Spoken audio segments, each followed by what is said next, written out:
کلا انہا تذکرہ، یہ لفظ بہت اہم ہے. تذکرہ، ذکرہ، تذکیر، فذکر بالقرآن، کیا معنی ہے اس کے؟ یاد دہانی صحیح ترین ترجمہ ہے، یاد دہانی. ایک ہے کسی کو کچھ سکھانا، نئی بات سکھانا، ایک ہے یاد دہانی. اسے ایک چیز معلوم تھی، کوئی بھول گیا، یاد کرانا.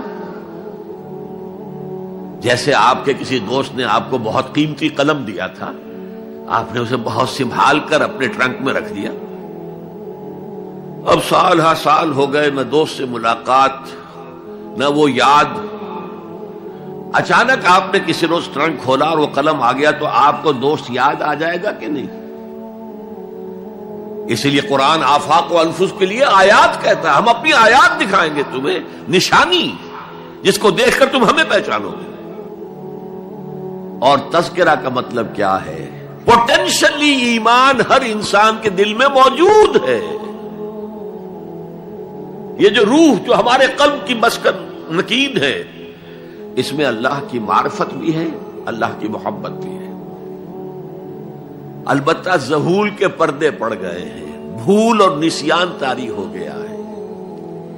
ہم دنیا ہی کے اندر گم ہو کر رہ گئے ہیں. ہماری ساری دلچسپیاں دنیا سے ہیں، لہذا ہماری توجہ ہی نہیں ہے. ورنہ ہر انسان کے دل میں یہ جو یہاں ہندوستان میں کہتے ہیں آتما اور پرماتما، آتما اور پرماتما کا تو تعلق بہت گہرا ہے. ابتدا میں بنا دی گئی تھی ارواح، جب ہم سب کے سب تمام انسان آدم سے لے کر اور تا قیامت جو انسان آئے گا دنیا میں، ان سب کی ارواح پیدا کر دی گئی. اور پوچھا گیا الستو بربکم قالوا بلا، یاد ہے؟ لہذا یہ تذکرہ ہے، یہ یاد دہانی ہے، تمہارے اندر موجود ہے. اللہ کی معرفت بھی موجود ہے، اللہ کی محبت بھی موجود ہے. لیکن کلا بل ران علی قلوبہم ما کانوا یعملون، ان کے دلوں پر زنگ آ گیا ہے اب ان کے اعمال کی وجہ سے. شیشہ جو ہے وہ زنگ آلود ہو گیا. حضور نے فرمایا ان هذه القلوب لتصدع كما يصدع الحديد اذا اصابه الماء، ان دلوں پر بھی زنگ آ جاتا ہے جیسے کہ لوہے کے اوپر پانی پڑتا رہے تو اس کو زنگ آ جاتا ہے. پوچھا گیا فما جلاؤھا یا رسول اللہ، اے اللہ کے رسول ہماری تلواروں کو زنگ لگتا ہے، ہم پالش کرتے ہیں، سیکل کرتے ہیں، وہ پھر چمک اٹھتے ہیں. تو دل پر اگر زنگ آ جائے تو اس کا علاج کیا ہے؟ دو چیزیں فرمائی، کثرت و ذکر الموت و تلاوت القرآن. دو کام کرو کثرت سے، موت کو یاد رکھو، یہاں رہنا نہیں ہے، جانا ہے. یہ ہمارا گھر نہیں ہے، یہ ہماری منزل نہیں ہے. ہمارا اصل گھر جو حضور نے فرمایا انما الدنیا خلقت لکم وانتم خلقتم للآخرہ، یہ دنیا تمہارے لیے بنائی گئی، تم آخرت کے لیے بنائے گئے ہو. اسی لیے حضور نے فرمایا کن فی الدنیا کانک غریب وعابر السبیل، دنیا میں ایسے رہو جیسے راہ چلتے مسافر ہو یا اجنبی ہو. اپنے بارے میں فرمایا مالی والی دنیا، مجھے تمہاری دنیا سے کیا سروکار، انما مثلی کراکب استظل تحت شجرۃ ثم راح فترکھا، میری مثال اس مسافر کی سی ہے جو ذرا سستانے کے لیے کسی درخت کے سائے میں بیٹھتا ہے تھوڑی دیر.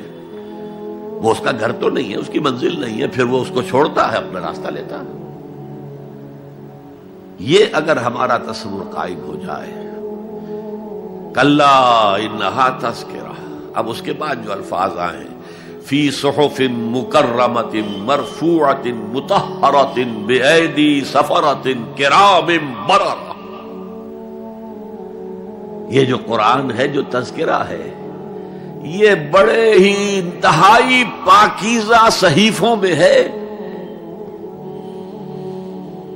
فی صحف مکرمۃ، بڑے باعزت، مرفوعۃ مطہرۃ، مرفوع بلند اور انتہائی پاک. بے ایدی سفرۃ، یہ کن کے ہاتھوں میں ہے؟ لکھنے والے وہ فرشتے. بے ایدی سفرۃ کرام بررہ، جو نہایت باعزت ہے، بہت وفادار ہیں اللہ کے. یعنی اصل قرآن کہاں ہے؟ لوح محفوظ میں ہے. اصل قرآن کہاں ہے؟ ابھی اگلی جو پڑھیں گے ہم، کتاب مکنون، چھپی ہوئی کتاب کے اندر ہے. اصل قرآن کہاں ہے؟ وَإِنَّهَا لَفِي أُمِّ الْكِتَابِ لَدَيْنَا لَعَلِيٌّ عَظِيمٌ. یہ تو اس ام الکتاب میں جو ہمارے پاس ہے بہت بلند ہے اور بہت عظمت والا ہے.